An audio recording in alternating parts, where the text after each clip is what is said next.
Welcome to our channel Chandra's kitchen. నేను ఈరోజు మీకు సింపుల్ గోడ్ చిక్కుడుకాయ ఫ్రై చూపిస్తానండి. ఏంటంటే మనం బాయిల్ చేసి పోపు వేసుకుంటే చాలండి, ఇట్స్ ఎనఫ్, సరిపోతుంది కర్రీ.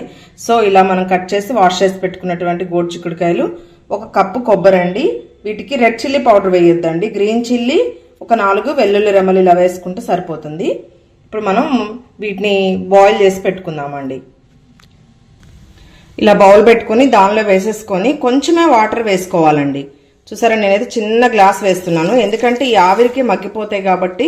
ఎక్కువ వాటర్ వేసి దాన్ని మనం వంచేస్తే ఉన్నటువంటి న్యూట్రిషన్ అంతా పోతుందండి, విటమిన్స్ అన్ని. సో అందుకని మనం కొంచెమే వాటర్ వేసుకొని బాయిల్ చేసుకుందాం. దీనిపైన ఇప్పుడు లిడ్ పెట్టేసుకుందాం.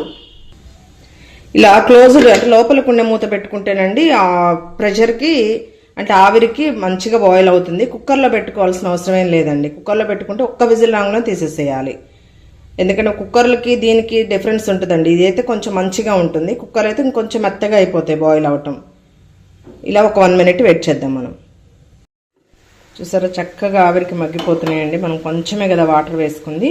దీనిలో కొంచెము సాల్ట్ వేద్దామండి, ఎందుకంటే మరీ చప్పగా అయిపోయి ముక్కలన్నీ చప్పగా ఉంటాయి కాబట్టి. దీన్ని ఒకసారి మిక్స్ చేసి మళ్ళీ మూత పెట్టేసుకుందాం. చూసారా, మిక్స్ చేసేసాం కదండి. మళ్ళీ మూత పెట్టుకుని ఒక 1 మినిట్ ఉంటే బాయిల్ అయిపోతాయి. స్విమ్లో పెట్టుకోవాలండి, లో ఫ్లేమ్లో పెట్టుకుంటే కనుక మంచిగా ఉంటుంది. హై ఫ్లేమ్లో అయితే వాటర్ అంతా ఎవాపరేట్ అయిపోతుంది కదా, డ్రై అయిపోతుంది, మాడిపోతుంది. లో ఫ్లేమ్లో పెట్టుకుంటే దీని నుంచి వచ్చిన స్వెట్ తోడు కూడా బాయిల్ అవుతుంది అన్నట్టు.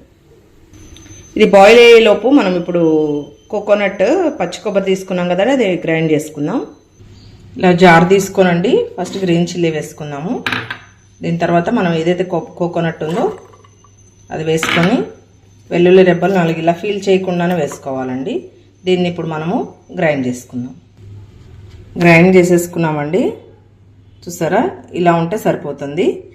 ఇప్పుడు ఇది బాయిల్ అయిందో లేదో చూద్దాం. ఎస్, ఒక 1 మినిట్ ఉంచేద్దామండి. బాయిల్ అయిపోయిందండి, స్టవ్ ఆఫ్ చేసేసుకున్నాము. చూసారండి, ఇలా వడబుట్లు వేసేసుకున్నాము. సో 1 డ్రాప్ కూడా వాటర్ రాలేదండి, అంటే మనం కొంచెమే వాటర్ వేసుకుంటే చక్కగా మగ్గిపోయి బాయిల్ అవుతుందండి. ఎక్కువ వాటర్ వేసుకొని దీనిలో విటమిన్స్ అన్ని మనం అంటే వాటర్ ఎక్సెస్ అయితే పడబోయటమే అవుతుంది కదండి, అందుకని తక్కువ వాటర్ వేసుకుని ఇలా బాయిల్ చేసుకోండి, టేస్ట్ సూపర్ ఉంటుందండి. బాండి పెట్టుకుని ఆయిల్ వేసుకున్నానండి, ఆయిల్ కూడా హీట్ ఎక్కింది. ఇప్పుడు పోపు గింజలు వేసేసుకుందాం. చెప్పండి, ఇది కొంచెం ఫ్రై అయినప్పుడు పప్పులు వేసుకుంటే బాగుంటుందండి, క్రిస్పీగా. ఉప్పు కూడా వేగిపోయింది, కర్రీ లీవ్స్ వేసుకుందాం. దీనికి సింపుల్ అంటే తక్కువ ఆయిల్ పడుతుందండి. ఆయిల్ కూడా చూసారు, నేను చాలా తక్కువ వేసాను. ఇప్పుడు మనం ఆల్రెడీ బాయిల్ చేసి పెట్టుకున్నటువంటివి ఉన్నాయి కదండి, బీన్స్ వేసేసుకుందాం.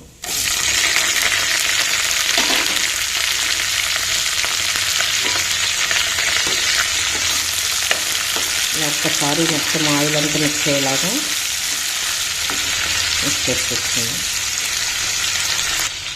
మిక్స్ చేసాం కదండి. దీనికి ఇప్పుడు ఒక చిటికెడు పసుపు వేసుకుందామండి. దీన్ని కూడా మిక్స్ చేసేద్దాం.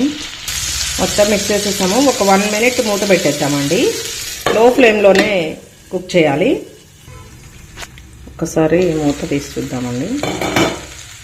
సరే, కొంచెం ఫ్రై అయింది కదా. ఇప్పుడు కర్రీకి సరిపడా వేసుకున్నామండి సాల్ట్. ఇందాక మనము పీసెస్లో కొంచెమే వేసాం కాబట్టి అది ఎంత సరిపోదు కదా, అంటే ముక్కలు చప్పగా ఉంటాయని వేసాము మనము.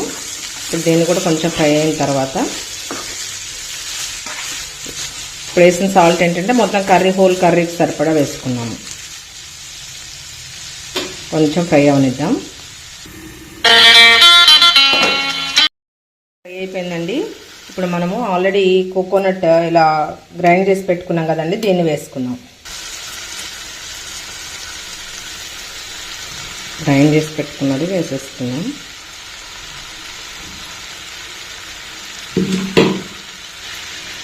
చూసారండి, ఇప్పుడు దీన్ని కూడా మొత్తం మిక్స్ చేసేద్దాం. ఈ కర్రీకి అంతా పట్టేటట్టుగా కలిపేసేయాలి. దీనిలో ఇప్పుడు మనం ఆనియన్ కానీ రెడ్ చిల్లీ పౌడర్ కానీ వేసుకోలేదండి, అవసరం లేదు కూడా.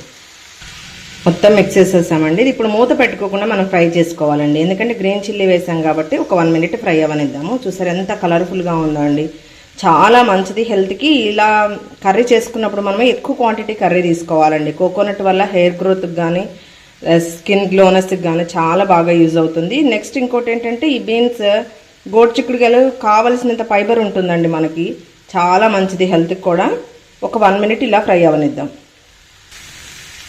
మన కర్రీ కంప్లీట్ అయిపోయిందండి. చూసారు చక్కగా ఫ్రై అయింది, ఎంత కలర్ఫుల్గా ఉందండి. ఈ కర్రీ డైట్లో ఉన్న వాళ్ళకు కూడా బాగా యూజ్ అవుతుందండి. ఇప్పుడు మనము కొంచెం కొత్తిమీరతో గార్నిషింగ్ చేసేసుకున్నాం. ఇలా పెడితే పిల్లలు చాలా చక్కగా తింటారండి. ఇంత కలర్ఫుల్గా కనిపిస్తుంది కదా, హెల్త్కి కూడా చాలా మంచిది. ఇప్పుడు మనం స్టవ్ ఆఫ్ చేసేసుకున్నాం. చూసారు చక్కగా ఫ్రై అయిపోయిందండి. చెప్పాను కదా, ఎక్కువ క్వాంటిటీ కర్రీ పెట్టుకొని తింటే చాలా మంచిది హెల్త్కి.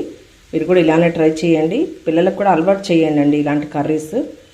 అంటే ఎక్కువ న్యూట్రిషన్స్ ఉంటాయి కాబట్టి మంచిది. Thank you friends, thank you for watching my channel. Please like, share, subscribe.